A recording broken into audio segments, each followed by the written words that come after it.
A paz do Senhor, irmãos, que bom nós estarmos juntos mais uma vez na nossa escola bíblica online. E nós estamos aqui, olha aqui, a nossa lição de número 12, a nossa penúltima aula desse trimestre, que foi muito rico, onde nós falamos de duas figuras bíblicas muito importantes, Ruth e Esther, duas histórias que nos enchem o coração e nos ensinam muito sobre a palavra de Deus. E hoje nós vamos começar a falar sobre o banquete de Esther, denúncia e livramento, ok? E o que você precisa entender? Que este banquete de Esther, nós podemos dar até um outro nome, outro título para essa lição. Nós poderíamos chamar esta lição de o banquete das revelações. Por quê? Porque neste banquete vai ser revelado ao rei Assuero o povo que seria destruído, o povo ao qual a rainha pertencia, o plano de enforcamento de Mardoqueu e também quem está por trás de todos esses fatos, tá? Então, dentro dessa lição, nós podíamos mudar aí o título, tá? E o que nós vamos ver? Nós vamos ver que Assuero, ele sendo rei, sendo a pessoa mais importante do reino, ele está alheio a alguns detalhes e situações, tá? E assim, eu vou fazer uma triste comparação aqui, mas essa situação de Esther parece bem sabe aqueles filmes de comédia romântica, bem clichê, aqueles filminhos de Natal, aquelas novelas mexicanas, sabe? Aonde o vilão, ele faz todo o seu plano maquiavélico, tudo, e de repente ele é desmascarado, né? Ele é desmascarado, e a mocinha, ou a personagem ali, ele acaba dando uma reviravolta. Irmãos, é exatamente o que acontece. Desculpa aí a brincadeira, tá? Mas essa história, ela é tão incrível e tão maravilhosa que o cinema, a televisão acaba copiando algo que o Senhor já havia escrito há muito tempo, tá bom? O nosso textuário diz assim: como ribeiros de água, assim é o coração do rei na mão do Senhor, a tudo quanto quer ou inclina. Provérbios 21:1. Já em A Nossa Verdade Prática diz assim: devemos reconhecer as autoridades humanas, mas não podemos atribuir-lhes um poder acima do que elas têm. Há um Deus no céu. Ou seja, nós como cristãos, nós somos servos do Deus Altíssimo e devemos sempre ouvir, respeitar e atender às autoridades. Porém, nós temos a certeza de que o Senhor é quem comanda todas as coisas. E a Bíblia é clara e enfática. Aí eu tenho uma série de versículos aqui que vai mostrar o Deus que comanda todas as coisas. Aonde estão esses versículos, irmão Emerson? Está exatamente no nosso PDF. Esse material que toda semana eu desenvolvo, ó. Nós temos aqui 5 versículos que vai mostrar para você a autoridade e soberania de Deus no Novo, no Antigo Testamento, e você pode usar isso como ponto de abertura da sua aula. Ah, mas como que eu faço para conseguir esse material PDF? Primeiro, ele é grátis. Você pega gratuitamente. É só entrar aqui embaixo, certo? Tem um link do nosso grupo do WhatsApp. Não é grupo de bom dia, não é grupo de figurinha, é grupo de escola bíblica, tá? Onde nós vamos colocando nossos materiais ali. Então, o que você faz? Você entra no grupo do WhatsApp e pede ali o material e eu já vou mandando para você. Também, toda semana, eu disponibilizo, ó, este material aqui, este cardzinho, que é o card da da nossa leitura diária, certo? Todos os dias eu mando para você o cardzinho da leitura diária, para você colocar nos seus grupos, nos seus status, mandar para os seus alunos, para que eles vão se envolvendo todos os dias da semana, e quando eles chegarem na lição, eles já estejam aí antenados, ok? Naquilo que você vai ensinar, beleza? Vamos lá para a nossa lição. Antes disto, não se esqueça, deixa aí para mim um joinha, um like. Se você ainda não é inscrito no canal, se inscreva, porque todas as vezes que você se inscreve no canal, o YouTube entende que tem pessoas assistindo, tem pessoas gostando, e ele vai mandar para mais pessoas todo esse material da Escola Bíblica. Então nos ajude em nome de Jesus. Então vamos lá. O primeiro tópico vai dizer assim: o banquete e a denúncia. Primeiro subtópico: a instabilidade de Amã. Veja bem, o Senhor precisou apenas de uma noite para reverter todo o mal que Amã havia determinado contra Mardoqueu e todos os judeus. Tá? Se por um lado Esther, Mardoqueu e Amã vão dormir, por quê? Porque até o primeiro banquete, os planos de Amã estavam correndo em perfeito êxito, estavam indo tudo bem os planos de Amã, tá?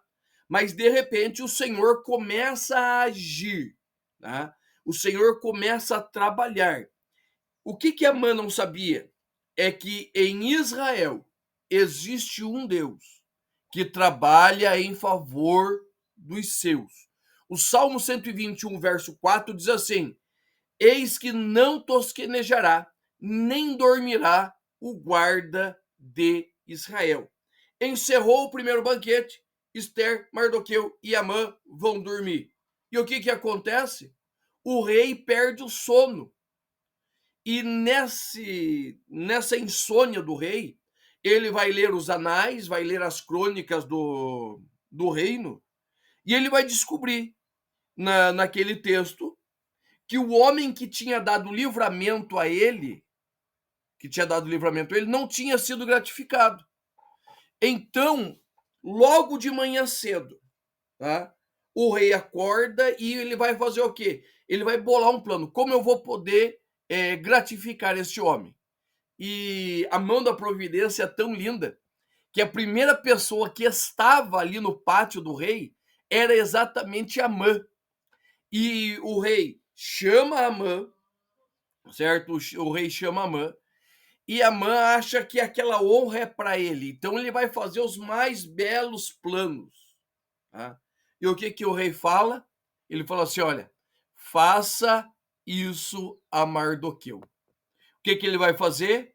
Vai vestir as roupas reais em Mardoqueu, vai pegar o cavalo real com todos os seus aparamentos e vai sair puxando pela cidade. Toda a cidade, durante todo o dia, gritando: assim se faz àquele que o rei se agrada. Agora pare um pouco e pense. Como estava o coração e a mente de Amã nesse momento? Pense na turbação, frustração, uma dor profunda na alma. Por quê? De manhã ele ia pedir o enforcamento de Amã, o empalamento de Mardoqueu. Mas o Senhor muda tudo. Agora preste atenção. Se na noite anterior ele tinha reunido a família para contar as suas vantagens, agora ele chega do palácio e ele conta para sua esposa o que aconteceu. E preste atenção em Esther 6:13. Então contou Amã a Zeres, sua mulher, e a todos os seus amigos tudo quanto tinha sucedido. Ou seja, ele ter puxado o cavalo, tudo certinho. Tá. Então os seus sábios e Zeres, sua mulher, disseram: se Mardoqueu, diante de quem já começastes a cair, é da semente dos judeus, não prevalecerás contra ele, antes certamente cairás perante ele. Ainda havia um compromisso que ele devia cumprir, ele devia ir ao segundo banquete. Mas como estava a sua mente? Como estava o seu coração? Este banquete que ele vai, ali vai ser revelado todo a sua astúcia e o seu fracasso. Mas olha a estabilidade emocional, o abatimento, o fracasso que Amã se encontra. Então, irmãos, preste bem atenção. Nós podemos fazer planos, Provérbio 16. O homem pode fazer planos, mas quem estabelece os planos são o Senhor.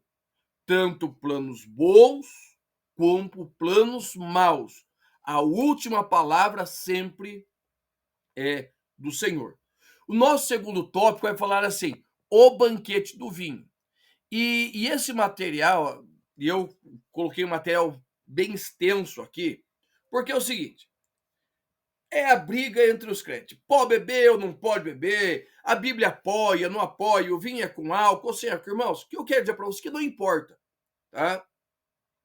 A bebida, eu sou radicalmente contra. Por quê? Porque a bebida, ela entorpece o homem, tá? Provérbios 20, verso 1.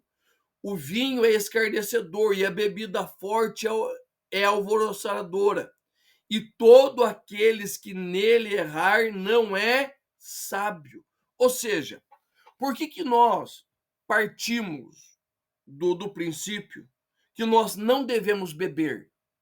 Porque a bebida, ela nos tira do nosso pensamento correto. Nossos pensamentos ficam turbados e nós tomamos decisões muitas vezes turbadas. Olha o que Salomão diz ao rei Lemuel, Provérbios 31, versos 4 e 5.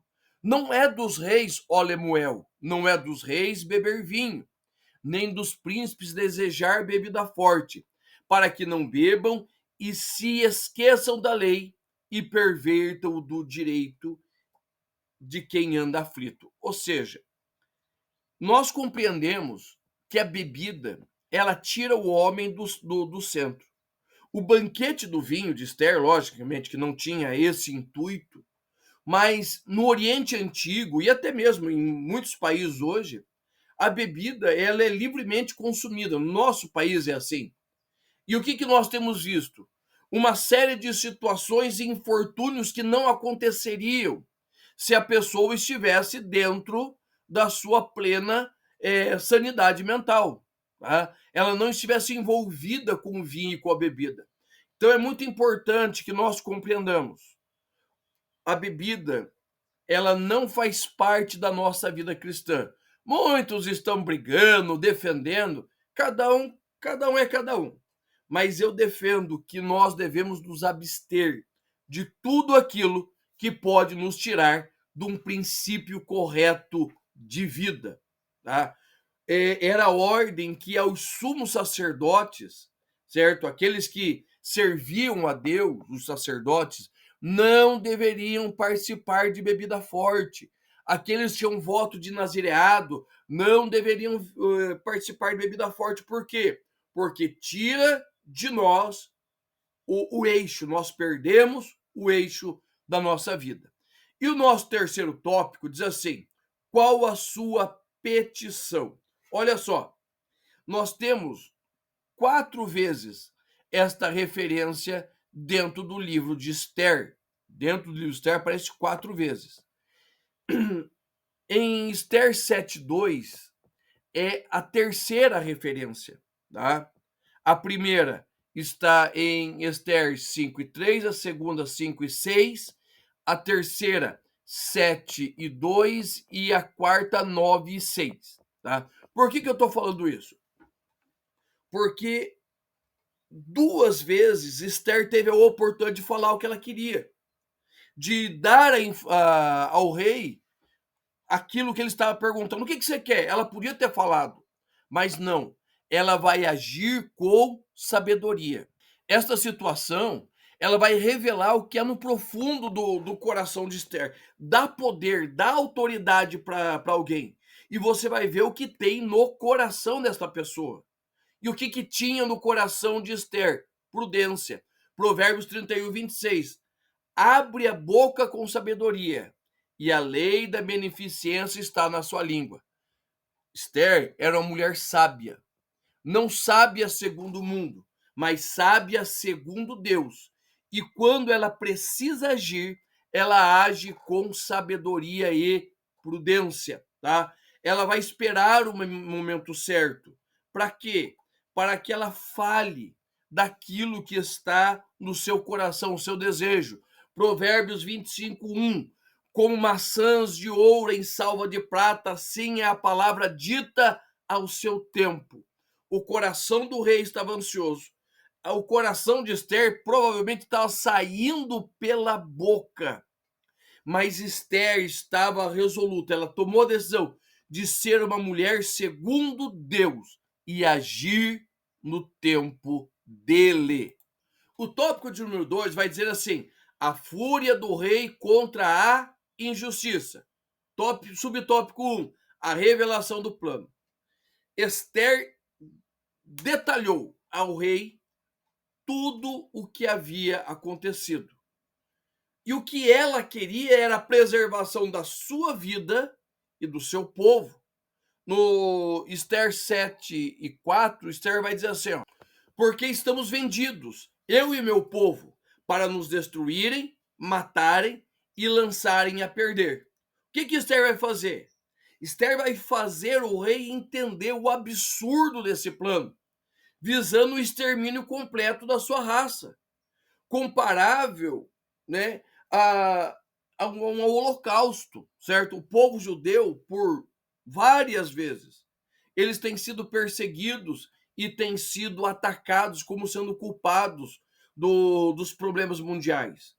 E Esther vai dizer assim para o rei: olha, rei, se o senhor tivesse nos vendido como escravo, eu não estaria aqui. Mas por que eu estou? Porque nós vamos ser exterminados. E se o povo morrer, eu morro também. Então, Esther deixa bem claro que ela não se incomodaria se o povo tivesse sido vendido como escravo, porque teria possibilidade de sobrevida. Mas agora o seu povo estava sendo condenado à execução. Então, irmãos, todas as vezes que nós nos calamos, o mundo prevalece. Nós precisamos aprender com Esther a orar, buscar de Deus, aclamar e, no momento certo, agir para livramento do povo de Deus e da sua igreja. E nesse tempo, a Sueira vai fazer uma pergunta: quem fez isso? Nosso segundo subtópico. E o que você precisa entender? Que o rei é a pessoa mais importante, é o presidente, é a pessoa que está lá em cima no topo. Entre aquele que está no topo e aquele que está mais baixo em posição de autoridade, muita coisa está acontecendo. Ele tem conhecimento de tudo, ele está inteirado de todos os acontecimentos do reino, porém, há detalhes que ele não vai conhecer. E isso acontece até hoje. Preste bem atenção. Assuero, ele dominava sobre o Império da Pérsia, também conhecido como Aquemida, tá? E esse império chegou a ter 8 milhões de metros quadrados de extensão. Olha só, 8 milhões de metros quadrados. 50 milhões de pessoas estavam vivendo ali, certo? E ele ia desde a Ásia, África e Europa. Ou seja, ele não conseguia compreender tudo. Quando Amã sugere o extermínio de um povo, o rei não pergunta qual é. Lógico, ele errou. Não, ele não quer saber qual o motivo ele errou. Mas nós precisamos entender que a ideia é que aqueles que estão à volta do rei são pessoas sérias, são pessoas sensatas. E o rei, ele confia neles, tá? Assuero errou em dar poder demais a uma pessoa, sem a devida supervisão. O poder revela o que há no coração da pessoa, do homem, tornando-o melhor, como aconteceu com Mardoqueu, tá? Mardoqueu vai herdar o anel, o sinete que estava com Amã, tá?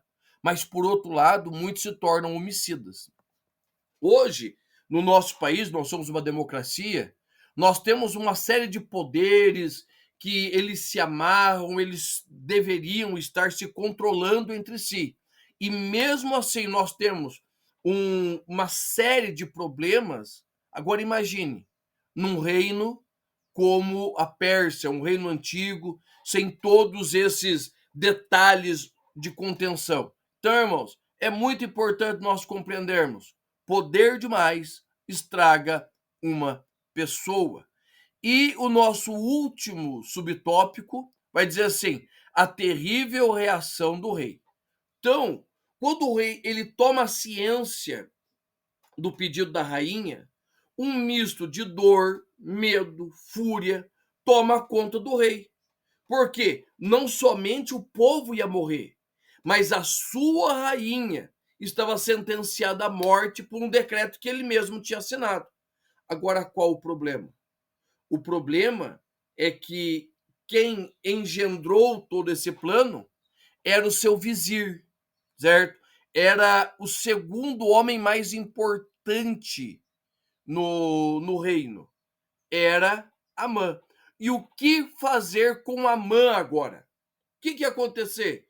Porque até agora, preste atenção, Amã não feriu nenhuma lei do rei. Não feriu. Ele tinha autoridade, ele podia. Até agora ele não feriu nenhuma lei do rei. Ó, veja bem, Esther poderia ter influenciado, feito um levante, feito uma revolta, mas ela preferiu esperar e crer na mão da providência e esperar a vontade do rei. Então veja bem, todo um cenário está sendo montado. Quando Esther revela o seu desejo e conta tudo que Amã fez, a cabeça do rei eu acho que quase explodiu. E o que ele vai fazer? Ele vai sair dali e ele vai para o jardim do palácio. Para quê? Para ele poder pensar, para ele poder organizar a mente. E nesse meio tempo que Assuero sai, Amã vai e se lança aos pés da rainha, se lança no divã da rainha para pedir clemência, certo? Pensando que ela poderia restaurar. Agora, olha que engraçado. O homem que queria matar 1 milhão de judeus, 1 milhão de judeus tinha em toda a Pérsia, agora está aos pés de uma judia pedindo misericórdia. E quando Assuero volta, o que ele vê? Ele vê Amã sobre a rainha. E olha o que Assuero vai dizer, Esther 7:8. Porventura quereria ele também forçar a rainha na minha presença? O que Assuero viu?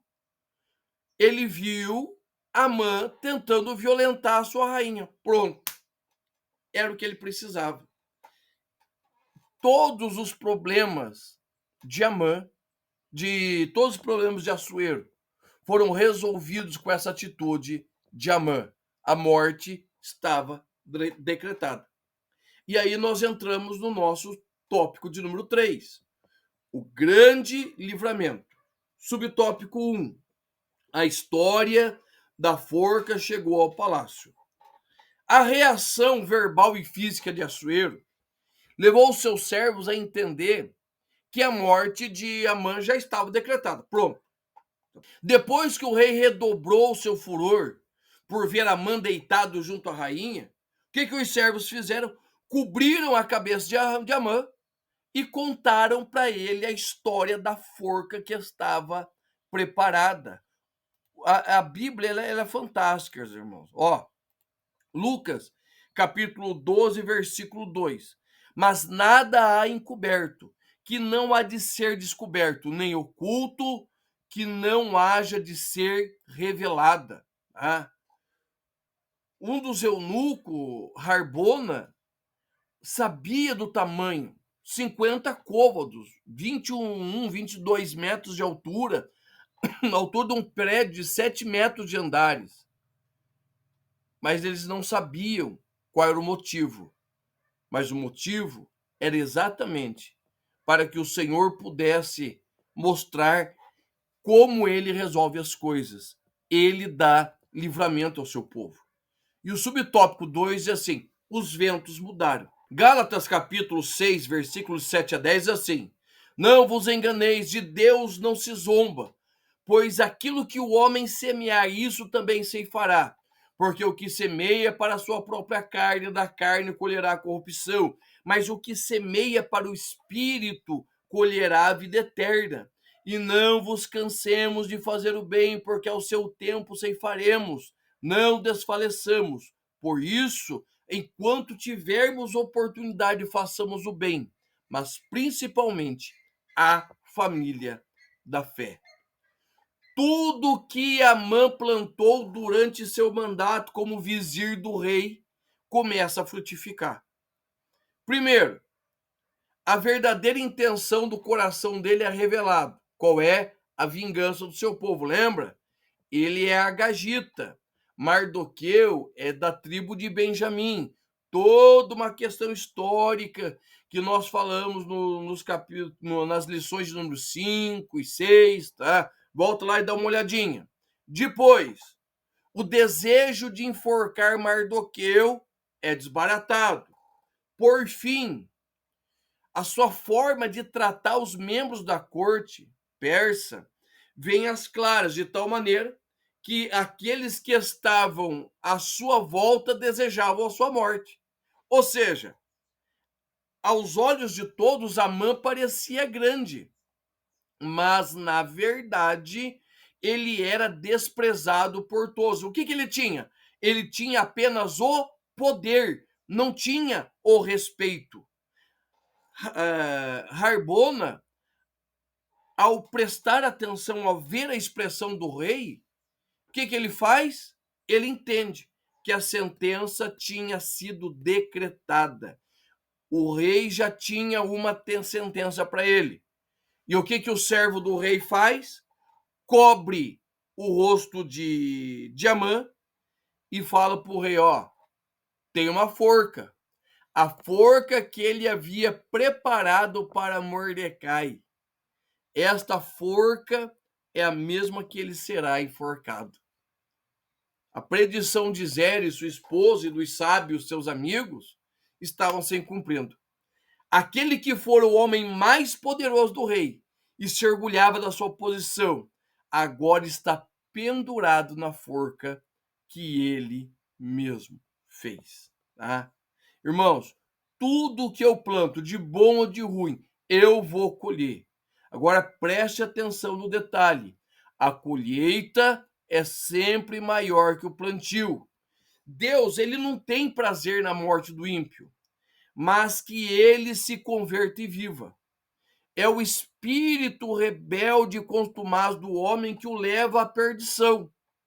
Ramã deu lugar ao ódio e planejou de forma implacável e cruel a morte de Mardoqueu e de todos os judeus do reino da Pérsia. Foi enforcado na própria forca que preparou. Que o Senhor guarde o meu coração, o teu coração de toda maldade.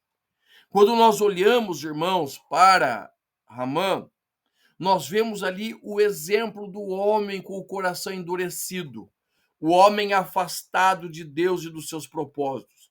E o que eu preciso fazer? O que você precisa fazer? Nós precisamos nos colocar na presença do Senhor, porque na presença dele há vitória e resposta. Simplesmente, nós precisamos nos dobrar diante do Senhor e ele entrará com providência, julgará a nossa causa, ele agirá ao nosso favor. Quando nós aprendermos com Esther e Mardoqueu a andarmos em bondade, mansidão e obediência ao Senhor. Tá bom? Deus te abençoe e eu te espero semana que vem na lição de número 13, a última lição deste trimestre.